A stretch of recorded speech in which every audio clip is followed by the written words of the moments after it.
Business பண்ண தெரியாது எங்களுக்கு எல்லாருக்குமே. படம் எடுக்க தெரியும், நடிக்க தெரியும், படத்தை யார்கிட்டயா கொடுத்து ஏமாந்து போக தெரியும். வேறு ஒன்றுமே தெரியாது எங்களுக்கு. அதை மாற்றணுங்கிறது தான் எங்களோட லட்சியம். நானும் தேடி தேடி அலைஞ்சிக்கிட்டு இருக்கேன்.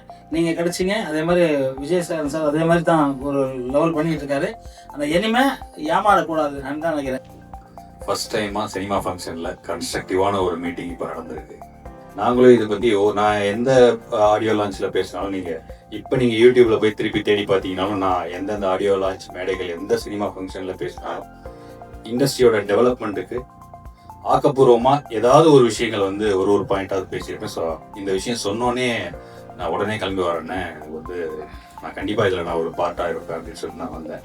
ஸோ இது இப்போது ரொம்ப முக்கியமான ஒரு விஷயம். டெக்னாலஜியோடைய வளர்ச்சிக்கு நம்ம அதை சரியாக பயன்படுத்தி நம்மளுடைய ரெவன்யூ ஜென்ரேட் பண்ணிக்கிறதுக்கு. ஏன்னா அண்ணா சொன்ன மாதிரி ஒரு வீடியோவும் லட்சக்கணக்கில் கோடிக்கணக்கில் ஷேர் ஆகுது. நாங்கள் செஞ்ச ஒரு காமெடி ஷோலாம் பார்த்தீங்கன்னு சொன்னால் மில்லியன்ஸில் ஷேர் ஆகிட்டு இருக்கு. பட் அதோட ரெவன்யூ யாரும் எங்களுக்கு வந்ததே கிடையாது.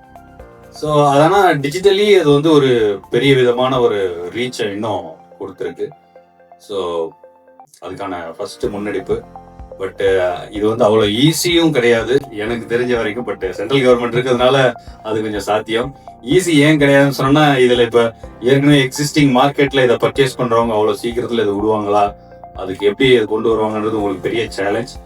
அப்போது நீங்கள் இதை இன்னும் நம்ம கில்டில் இருக்க அத்தனை பேட்டி ஒரு பெரிய மண்டபம் எடுத்து மொத்த பேர்ட்டையும் இதை டிரான்ஸ்பரண்டாக நம்ம கொண்டு போயிட்டோம்னா மொத்த பேரோட ஆதரவு உள்ள வந்துச்சுன்னா அது சாத்தியமாயிடும். ஸோ நம்ம கில்டில் இருக்க 3000 பேரும் இதை பற்றின அவேர்னஸ் அவங்களுக்கு வரணும். ஃபியூச்சரில் ப்ரொடியூசர் கவுன்சிலாக இருக்கட்டும், ஒவ்வொரு டைரக்டர்ஸ்க்கும் இதை பற்றின அவேர்னஸ் வரணும். ரைட்டர்ஸ் எல்லாத்துக்குமே இதை பற்றின ஒரு கிளியரான ஒரு விஷன் வந்துருச்சுன்னா இன்வெஸ்டரை நாங்கள் கொண்டு வரோம். நிறைய இப்போ கூட நான் கார்பரேட்டாகவே இன்வெஸ்ட் பண்ணுறதுக்கு சினிமாவில் நிறைய பேர் ரெடியாகவே இருக்கிறாங்க. ஆனால் இதுக்கு ஒரு ட்ராக்கிங் சிஸ்டம் இல்லைன்றதுதான் பிரச்சனையாக இருக்குது. இது ஒரு அன்ஆர்கனைஸ் செக்டராக இருக்குன்றது தான் இவ்வளோ நாள் பிரச்சனையாக இருந்தது. இது சாத்தியப்பட்டால் நம்ம ஒரு 100 ப்ரொடியூசர்ஸ் ஆளுக்கு 1 லட்சம் போட்டாலே 1 கோடிக்கு ஒரு ப்ராஜெக்ட் பண்ணலாம். ஸோ ரிஸ்க் லெவலும் ஒருத்தரே 1 கோடி போட்டு மொத்த இன்ட்ரெஸ்ட்டுக்கும் அவங்க கட்டி அந்த லாஸ்ன்றதை ஒருத்தரே ஏற்றுக்கும் போது தான் பெரிய இழப்புகள் அவங்களுக்கு ஏற்படும். ஸோ இது ஒரு ட்ராக்கிங் சிஸ்டம் கரெக்டாக இருக்கு, இதில் எவ்வளோ ரெவன்யூ வருதுன்னு சொல்லிட்டா அவங்க ஒரு கம்பெனிஸ் ஃபார்ம் பண்ணிக்கலாம். இப்போ பாம்பேல இப்போ நான் ஒரு படம் பண்றேன். ஸோ அதுல இப்போ பாம்பேல எல்லாம் பாத்தீங்கன்னா ஒரு 200 ப்ரொடியூசர் சேர்ந்து ஒரு படம் பண்றாங்க. ஆளுக்கு 50,000 இல்லை 1 லட்சமோ அதுல இன்வெஸ்ட் பண்ணா போதும். ஸோ ஒருத்தங்க அதுக்கு ஒரு கம்பெனி அதுக்கு ப்ரொடக்ஷனா இருக்கும். ஸோ அந்த ரெவன்யூ அவங்களுக்கு ஈஸியா ஷேர் ஆகும்போதும் அவங்களுக்கு பெனிஃபிட். அண்ட் தென் ரிஸ்க்கும் ரிஸ்க் லெவலும் கம்மி. ஸோ அடுத்த 200 பேரும் ஆளுக்கு ஒரு படம் பண்ணாலும் அதுல இருக்கிற ஒவ்வொருத்தர் பண்ணும் போதும் அந்த 200 பேருக்கும் அதுல எப்படி பார்த்தா லாஸ் ஆகாது. ஸோ இப்போ நான் ஒரு படம் பண்றேன். ஸோ எல்லாரும் எனக்கு 1 லட்சம் தரீங்க, அது ஒரு நல்ல லாபம் அடையுது. ஸோ லாபத்துல இருந்து அந்த 200 பேருக்கும் போகுது. அடுத்து இவர் பண்ணும்போது நம்ம அதுல 1 லட்சம் தான் இன்வெஸ்ட் பண்றோம். ஸோ இது நிறைய விஷயங்களா ஒவ்வொரு கட்டத்திலையும் அது முன்னெடுக்கப்பட்டிருக்கு. நம்ம தமிழ் திரைன்னு முன்னாடி ஒன்று பண்ணாங்க, டெலிவிஷன் சேனலா நம்ம ஆட்கள் இதை பண்ணணும்னு சொல்லி ஒரு முன்னெடுப்பு பண்ணும்போதும் அப்போ அப்கமிங்ல இருந்த எல்லா பிரைவேட் சேனல்ஸ் அதை அடுத்த கட்டத்தை கொண்டு போக விடல.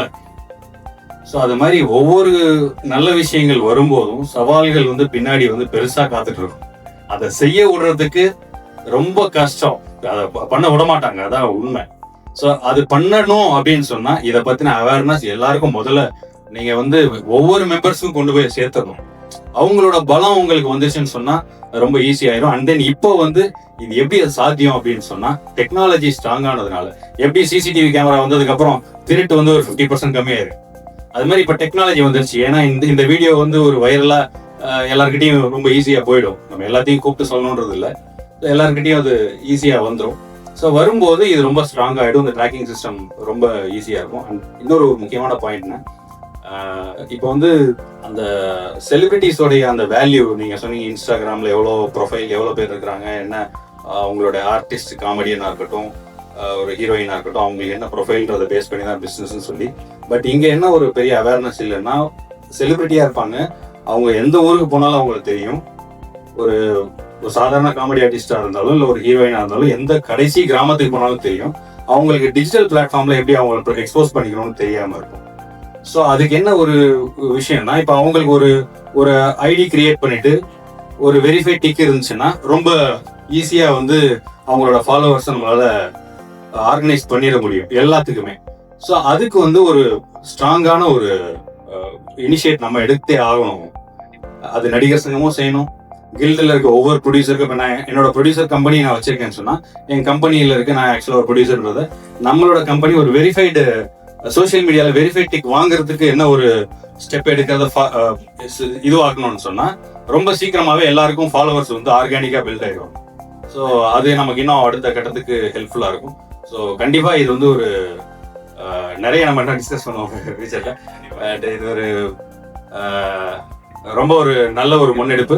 இதுல ஒரு பார்ட்டிசிபெண்டா இருக்கிற ஒரு மிகப்பெரிய ஒரு வாய்ப்பை கொடுத்த ஜாகவரனுக்கு என்னுடைய பணிவான நன்றியை சொல்லிக்கிறேன். வந்திருக்க அனைவருக்கும் என்னுடைய பணிவான நன்றிகள். வணக்கம். தேங்க்யூ. இன்னைக்கு நான் இந்த ப்ரோக்ராமில் கலந்துக்கிட்டது உண்மையிலே 40 வருஷங்களாக இருக்கின்ற நான் உதவி இயக்குனராக இருந்த பல படங்களுக்கு ஒர்க் பண்ணி 4 படங்கள் டைரக்ட் பண்ணி ஒரு ப்ரொடியூசராக இருந்து பட்ட கஷ்டங்கள் இதற்கெல்லாம், அதாவது ஒரு உதயமாகிவிட்டது, ஒரு ப்ரொடியூசரெல்லாம் உழைக்க முடியுன்ற ஒரு நம்பிக்கையோடு எனக்கு கிடைச்சிருக்கு.